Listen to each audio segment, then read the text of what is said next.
Has anyone ever explained to you the difference between car polish and car wax? And did you know that using the wrong product on your paintwork can actually cause serious damage to the paintwork? So in this video, we're going to look at these commonly misunderstood products and just help you to get an understanding of what each one is, what they contain, and how to choose one that's appropriate to the needs of your car at any specific given time.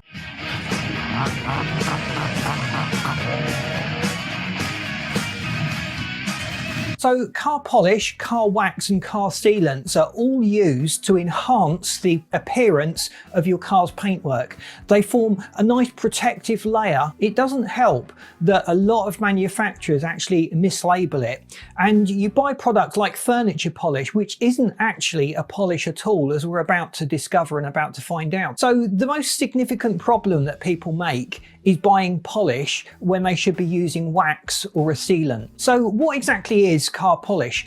Well, car polish contains abrasives, so it's like a liquid sandpaper, and it's designed really to remove the swirl marks and imperfections in the paint surface. So by reducing the paint surface down to the level of the scratch or the imperfection, it has the effect of removing the scratch. But you spot the problem, you're removing a thin layer of paint each time you use it. So eventually you are going to get through the layers of paint.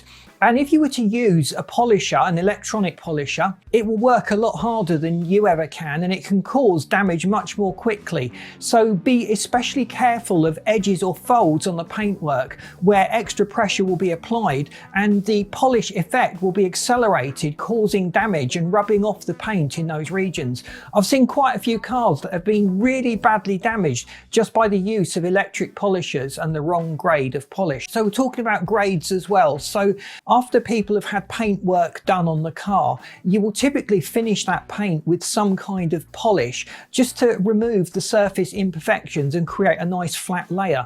So people would generally refer to that as a cutting paste, and cutting pastes and polishes come in various degrees of abrasiveness. So you would choose one that is fairly abrasive if it's got lots of work to do. If it's just for tidying up paintwork that's already been finished and it's in everyday use on your car, you want to use a much milder form of polish on your paintwork. So just be aware of polish and what it contains and the fact that it is actually removing a layer of paint each time you use it. So the only time you would really want to use a polish is if your paint has become scratched or damaged. And actually some scratches and minor imperfections can be completely removed just by using polish. So if you've had a little unfortunate scrape in the car park or there's some little mark on the car, first of all, try a little bit of polish on the damaged area and just see if you can buff out that damage. You'll be surprised at how effective it can be sometimes. So when it comes to actually polishing the paintwork, how often should you do that? Well, we said that polish is destructive. It removes a thin layer of paint. So it should be a last resort and only used if the paint surface has become damaged. So if oxidization has built up, that's the reaction with oxygen and UV light, and it's caused the paint to become discolored, or there's tiny little swirls and imperfections in the surface of the paint, the polish will actually remove a lot of those imperfections, allowing the full color and shine of the original color to come through. But if you do that too often, you will eventually wear through the paint coating on the car. So car wax protects the paintwork from external contaminants. These contaminants vary from UV rays, which degrade the paint, which is something particularly evident on early red versions or early red pigments of paint that they used on cars, where the red would actually react with the sunlight and it would turn a pink colour. It also protects it from dust and dirt and the acids that would be present in birdlime when that strikes the paintwork. So this barrier the wax forms over the paint surface actually repels water, and it gives a nice deepness or richness to the paint colour. Effectively, the wax fills in all the tiny little microscopic imperfections in the paint surface and allows the light to reflect much more cleanly off that surface, giving it a very deep shine. Wax contains a natural wax product, typically carnauba wax, and it's then blended with other substances and oils and fluids to allow it to bond and flow into the paint more easily.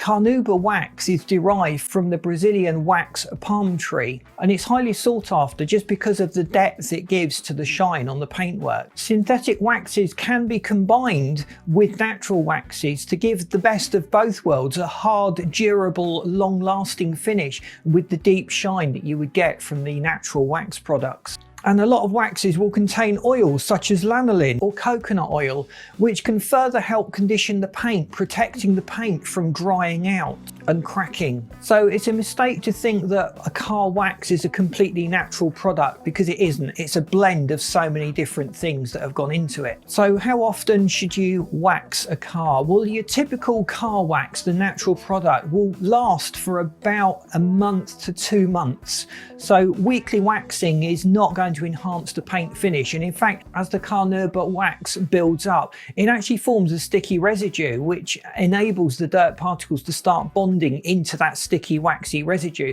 So it can actually be detrimental to the appearance of your car if you wax it too often. Synthetic waxes can last anywhere from 2 months to 6 months, depending on the conditions and the way they're applied and the manufacturer's chosen blend. So how do you apply these products? Well, typically, most people use too much. The idea is always to use a very, very fine mist rather than have lots and lots of liquid product on the surface of the paint. If you use too much, you'll just end up clogging up the cloth that you're using, and you'll have to change cloths. It won't actually derive any benefit on the paintwork.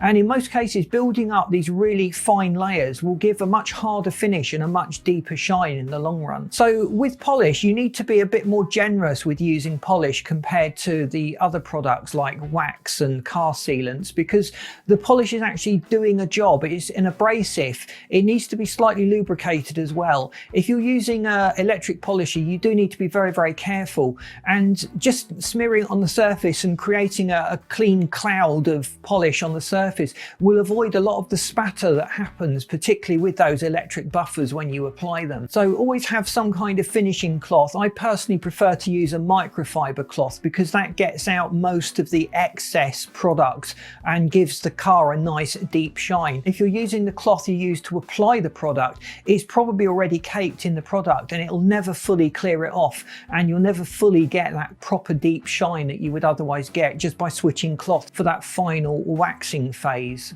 So there's a whole series of steps that we should take even before we think about polishing or waxing the car, and that's really to get it as absolutely clean as possible. And that's a subject that we're going to go into in another future video, so keep an eye out for that one. And we'll be recommending in that you use a clay bar, so not just washing and waxing, but using a clay bar to remove those little particles that become embedded in the paint. And only really when that paint feels nice and smooth should we even start to properly analyze it to determine whether we need to use a polish, a wax or a sealant. So I hope this video has been useful to you. It's just opened up your eyes to the possibilities of all these different products and the ideal product that you need to use on your specific car paint, depending on the problems that you're encountering. So thanks for watching. Please subscribe if you haven't done so. If you could boot that like button, that really helps us to get out there. I'll see you in the next video.